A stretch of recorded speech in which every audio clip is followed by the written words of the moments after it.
I'm going to be sharing leadership mistakes I've made and leadership lessons I learned as a result so that hopefully you don't have to make them too. So the first thing I'm going to say is I had this project. It was about raising funds. We had about £300,000 to raise in a pretty short space of time. And so I put this team of together. There was seven incredible people, including me, that which makes eight. And enthusiasm was high. There was a lot of energy. I was super excited. And there were a few mistakes I made that really, I believe, is how we turn our messes into messages. So the first thing is that our first meeting ran over time. It was maybe double the amount of time. And immediately I sensed a sort of resistance to future meetings because I had not kept the time integrity. And so the reason why it went over time was because I hadn't focused the energies enough, and everyone was, chipping in. We have big, strong personalities, which is fine. However, as I saw that we were not going to make our deadline, I could have invited everybody and said, hey, do you want to discuss this now, or do you want us to finish the things we need to finish on our agenda and finish on time, or are you open to extending? In which case, I would have bought into the permission and it wouldn't simply seem like somebody who was there who did not respect the time that we had already agreed. The second mistake was that I really didn't check skill levels. So I went in enthusiastic. Those are people I know, people I respect, people who are great in their various domains.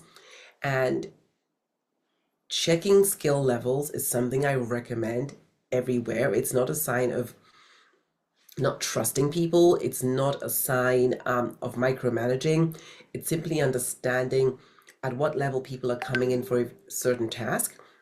Because the fact that a person is really brilliant in whatever they may be doing in another domain does not mean that they are good at everything. So that is definitely something that I would check going forward, and I invite you so that everyone is on the same page.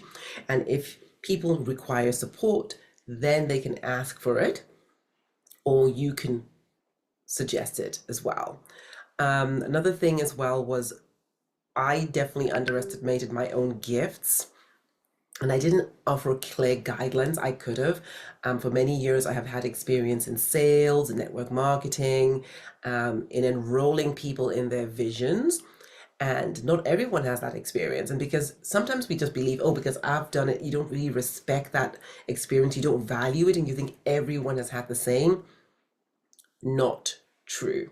So when you come into a space, especially if you have checked skill levels, it's very easy to identify where you bring the gift and where others are bringing their gifts, and then you can combine forces in the most um, efficient way, I would say. Another thing I would say was that there was meant to be a reporting structure, and I wasn't quite clear on what it was I wanted and why I wanted it. And so from the get-go, that structure wasn't used. And so that then led to a bit of confusion, one, and also a lot of time being wasted that wasn't required if we had all gotten on board and used the system. So again, don't think because it's in your head that everyone understands it. Understand that it's in your head and pretend you're the only one who understands it, and share it and let people then say, oh, we're good, or and gives people an opportunity as well to ask questions or to even express their discontent or disagreement with it, as opposed to simply staying silent and not moving forwards as quickly as they could.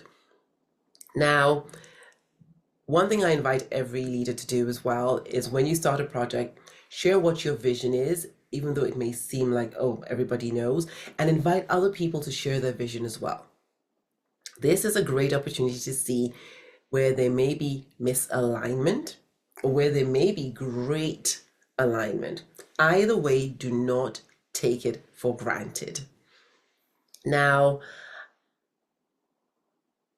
another thing I really didn't do as well was set up a clear system where I invited people to ask for support if they needed it.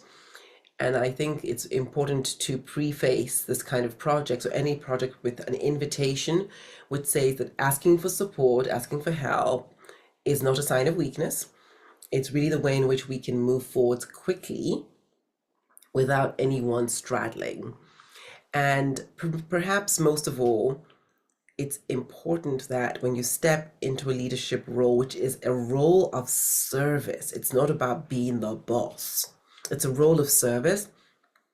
It's important to really stop playing small. Step into that role. Keep your eye on the ball. Keep your eye on the purpose. Keep your eye on the mission. And show up to the level that is required for that mission to be achieved. And so ask people for what it is that you want. Let them say no or share their resistance or their questions about it, as opposed to deciding, oh, I don't want to ask that person, oh, I may bother them, oh, that person is too busy. If people have been invited and there's a job to do, then everyone gets to be on board. And one last thing I'm going to say, and this is for my hyperachievers, my controllers out there, is when I am on board with something, I move really, really quickly. And it's important to understand that not everyone is going to move at the same pace. And then to decide, moving quickly is important, but is the speed at which I am going necessary for the goal to be achieved? And so if that speed is not really required and that's just your natural pace, great. But allowing others to move at their paces is important as well. And to understand that it's not only about the results, but also about giving people room to grow. Giving people room to grow, giving people room to even make mistakes, because this is what will support going forwards. So the lessons are: one, honor time integrity. And if you believe it's not going to happen, then ask for permission to move over. Never assume there is alignment in skill levels. Check so that you make sure that if there are any gaps, they can be proactively filled. Own your genius. Don't think because you know how to do it and it's natural and easy for you that everyone does. Understand where you can come in as a support or maybe even a teacher for others, and they can then do also the same. It's not, you get to be, it's about that beautiful saying where you get to stand in your genius and also as a student. If there are any structures, be clear about them and invite questions, invite even resistance, whatever it may be at the beginning, so it's clear, so that once there is agreement, you can all move forwards on the same page. Also, that shared vision is important. So ask people, what is their vision? What is it that they want to get from this? How do they see it happening? That will create so much more involvement than if it's simply your vision that is sort of the torch lighting the way. Now, in order to be relatable, do not diminish. Don't dim your light.